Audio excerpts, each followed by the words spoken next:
பிரான்சின் வால்டிமான் மாவட்டத்தில் காலாவதியான குடியிருப்பு அனுமதி பத்திரங்களை புதுப்பிப்பதில் பெரும் தேக்க நிலை ஏற்பட்டுள்ளதாக தெரிவிக்கப்பட்டுள்ளது. இதனை சரி செய்ய இந்த ஆண்டு டிசம்பர் மாதத்திற்குள் நிலுவையில் உள்ள 800 விண்ணப்பங்களை முழுமையாக தீர்த்துவிட வேண்டும் என்று அந்த மாவட்டத்தின் ஆளுநர் இலக்கு நிர்ணயித்துள்ளார். இந்த சிக்கலை தீர்க்க உள்துறை அமைச்சகம் முக்கிய நடவடிக்கைகளை எடுத்துள்ளது.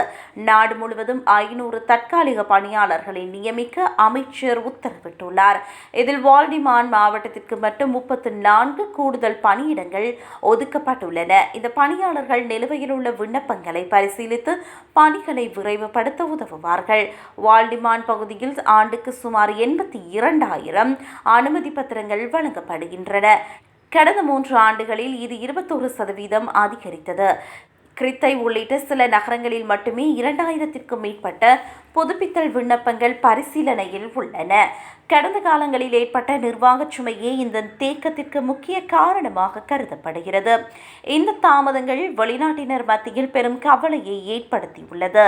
அனுமதி பத்திரம் புதுப்பிக்கப்படாததால் பலரும் வேலை வாய்ப்பையும் வீடுகளையும் இழக்கும் அபாயம் ஏற்பட்டுள்ளதாக அதிகாரிகள் சுட்டிக்காட்டினர்.